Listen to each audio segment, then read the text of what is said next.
Hello everyone, good evening, happy Diwali. তো এখন আজকে হচ্ছে কালী পুজোর রাত। দিওয়ালি মানেই তো কালী পুজো। তো এখন সন্ধে হয়ে গেছে, প্রায় 7:30 বাজতে যায়। সন্ধ্যেবেলা আমার কিন্তু ঘরে সন্ধ্যে দেওয়া, সন্ধ্যে পুজো যেটা হয় সেটা কমপ্লিট। আজকে সন্ধ্যে থেকেই ভিডিওটা স্টার্ট করলাম। তো ঠাকুরের ওখানে প্রদীপ সন্ধ্যেবেলা জ্বালিয়েছি, তবে একটা পঞ্চপ্রদীপ আনা হয়েছে, সেটাই আজকে আবার জ্বালাবো। আর বাইরে মোমবাতিও দেওয়া হয়েছে, সেগুলো চলো তোমাদের দেখাচ্ছি। চলো বাইরে যাই, বাবাই রেডি হচ্ছে, আমরা এখন রেডি হয়ে বেরোবো। আমার মামির বাড়িতে লক্ষ্মী পুজো আছে, সেখানে নেমন্তন্নে যাবো।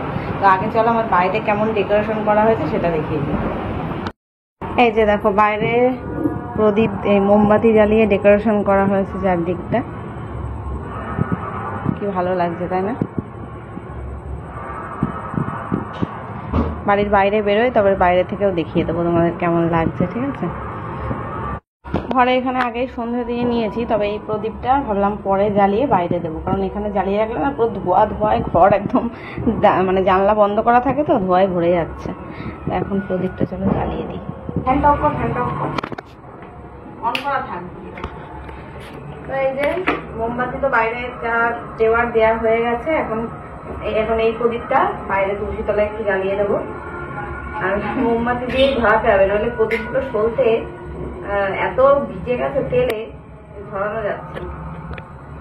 মোমবাতি বললেন আজকে তো এখানে বসে থেকে বসে কর, এই আই লেভেলে হচ্ছে না, ওরা উপর থেকে করলে ভিডিও ভালো আসে না।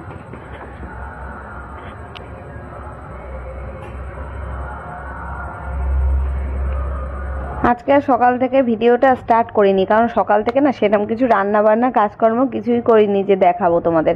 কালকে যা রান্না ছিল সেইগুলোই সব আমি আর বাবাই খেয়েছি। আজকে শুধু একটু ভাত করে নিয়েছিলাম। আর তোমাদের দাদাভাই আজকে কালী পুজোর উপোস করেছে, ও প্রত্যেকবারই করে। তো উপোস করে পুজো দিতে যাবে, তো এবার ওর বন্ধুর বাড়ির ওখানে পুজো হচ্ছে, সেখানেই যাবে। আর আমার তো এখন লক্ষ্মী পুজোর নেমন্তন্ন রয়েছে মামির বাড়িতে, সেখানে যাব। আর আজকে ভেবেছিলাম কি আমি বাপের বাড়িতে থাকবো রাতটা, কারণ ওর তো সেই পুজো দিয়ে আস্তে আস্তে ভোর হয়ে যাবে। তার বাড়িতে আমি একা একা থেকে আমি আর বাবাই কী করবো, তার থেকে ভেবেছিলাম ওই বাড়িতে আজকে থেকে কালকের দিনটাও থেকে কাল বিকেলবেলা কি সন্ধ্যেবেলা আর কি একবারে ঠাকুর দেখতে বেরিয়ে তখন আসবো। তা আর হয়নি, জানো তো। সেই তোমাদের দাদাভাই যেখানে পুজো দিতে গেছিলো ওখানে নিয়ে গেছিলো আমাদের।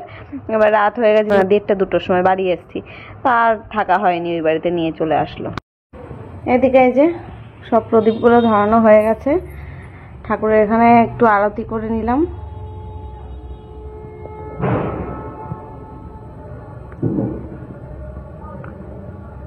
এবার বাইরে তুলসী তলায় দিয়ে দেবো। ফ্যান অফ করে এইগুলো জ্বালালাম, তো প্রদীপগুলো পুরো ঘেমে গেছি দেখো। চলো বাইরে দিয়ে আসি। এখন তো শীতকাল পড়ে গেছে, সন্ধে কিন্তু 5:30 থেকে 5:45-6টার মধ্যেই হয়ে যায়। এবার ঠিক যখন সন্ধেটা লেগেছে তখনই সন্ধে দিয়েছিলাম আমি। আর তখনই বাইরে সব ওই প্রদীপ জ্বালানো হয়েছে। আর ড্রেস পরে সেজে গুজে না এই আগুনের কাজ করতে গেলে মানে কষ্টও হয়, আর একটু ভয় লাগে, সিনথেটিক আমি পরে আছি ওই জন্য। তো ওই কারণে আগে ভাবলাম ঠাকুরের পুজো যেটা দেওয়ার আর বাড়িঘর সাজানো সেগুলো আগে করে নেওয়া যাক, তারপরে গিয়ে আমি ভিডিও করব, তখন ওই প্রদীপটা জ্বালাবো। তোমাদের দাদাভাই ওই যে পাঞ্জাবি পরে রেডি হয়ে বাইরে দাঁড়িয়ে রয়েছে। বাবাইকে বললাম ভিডিওটা করে বাইরের থেকে একটু আমাদের বাড়ির একটা ফটো ভিডিও করে দেয়। আর কি করেছে দেখলে, পুরো একদম গোল করে ঘুরিয়ে দিল। আর এটা আমাদের পাড়ায় যেই পুজোটা হয়, যেখানটায় দুর্গা পুজো হয়েছিল সেখানেই কালী পুজোও হয়, সেখানটাই হচ্ছে পুজো। আসার সময় দেখে আসলাম।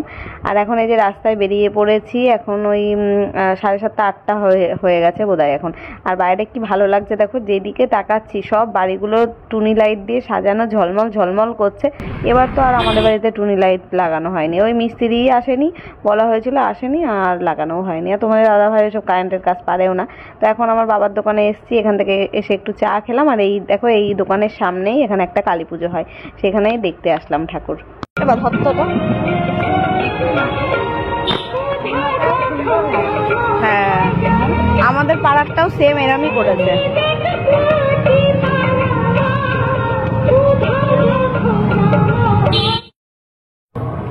ওই তো মামি আমাদের স্বাগতম করার জন্য দোকানের সামনেই দাঁড়িয়ে রয়েছে। মামিদের ও মিষ্টি, বাহ সুন্দর লাগছে তো।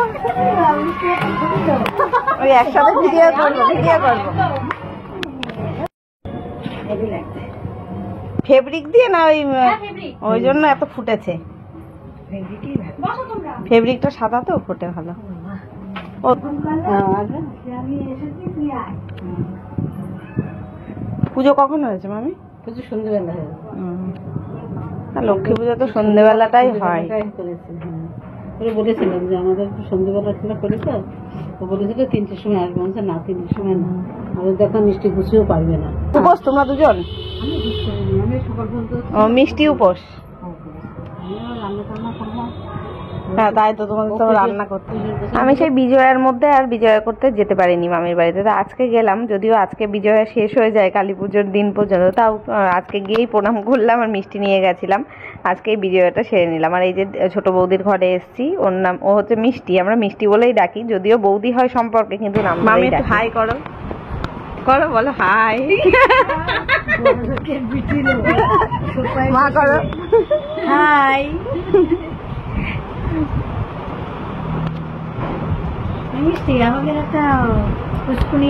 এখন আমরা বসে বসে অনেকক্ষণ গল্প গুজব করলাম, মিষ্টির অনেকগুলো ফটো তুলে দিলাম, আমরা সবাই মিলে একসাথে ফটো তুললাম, ফ্যামিলি ফটো কতগুলো, তারপর ভিডিও করলাম একটু। ব্যাস, এবার মা আর মামি গল্প জুড়ে দিয়েছে দুজনে মিলে। আর মিষ্টি কোথায় গেল, কোথায় ওই ঘরে, ও প্রদীপ আনতে গেছিল, প্রদীপ নিয়ে ফটো তুলবে বললো, তাই প্রদীপ আনতে গেছে। তো আর বাবাই ওই ঘরে, ওকে এখন ডেকে নিয়ে আসবো প্রসাদ দেবে। আবার কি ও শুকনো চাল ভাজা টাজা এগুলো আর দিও না, অল্প অল্পই দাও। আমার ছেলে তো অর্ধেক তুলে দেবে এখনই, ওর যেটা যেটা পছন্দ নেবে আর সব বাদ বাকি তুলে দেবে।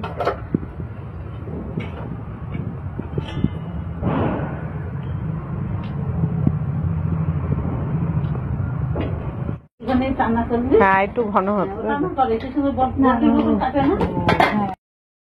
এনে এখানে রাখলাম। হ্যাঁ ও না হয়তো আসবে এখনই, পদ্মমাসের কাছে ফোন নেই। এই তো খেলেই রাত্রি আর খাওয়া লাগবে না। ওই যে এবারে খুঁটে খুঁটে সব তুলে দেবে, যা যা খাবে না। আর দেখ যা যা খাবি না সব দিদার পাতে দে। একটু হাত ধোবো। গল্প করতে করতে এখন কিন্তু অনেকটা রাত হয়েছে, রাত 9:30 বাজে। তো তখন প্রসাদ খেলাম, লুচি, পায়েস, লুচি, সুজি, আরো ফল প্রসাদ, নাড়ু, লাড্ডু, অনেক কিছুই খেলাম। আর এখানে এই যে মামি আবার খিচুড়ি বানিয়েছিল, এটাও খেলাম, খিচুড়িটা দারুণ হয়েছিল। আর ওইদিকে আর সব রান্না বান্না ওখানে মিষ্টি করেছিল, আর এই খিচুড়িটা মামি করেছিল শুধু। তো খুব সুন্দর হয়েছিল প্রসাদ। তো খেলাম, আর বাবাই আবার খিচুড়ি খেলো না, ওর জন্য আবার দিয়ে দিল মামি, তাই বাবার জন্য আর বাবাইয়ের জন্য। আজকে তো আমরা ভেবেছিলাম থাকবো, বাবা তো ওই বাড়িতে গিয়ে ভাত খাবে, তো খেয়েও নিয়েছিল। এখন রাত বাজে প্রায় 12টা কি 12:30 হয়ে গেছে। আর তোমাদের দাদাভাই যে এখানে পুজো দিতে এসেছিল, ওর বন্ধুদের এখানে পুজো হয়েছিল সেখানে, তো সেখানে আমাদের নিয়ে এসছে, বলছে চলো ওখানে পুজো দিতে যাবো, চলো চলো, আমি অঞ্জলি দিয়ে চলে আসবো।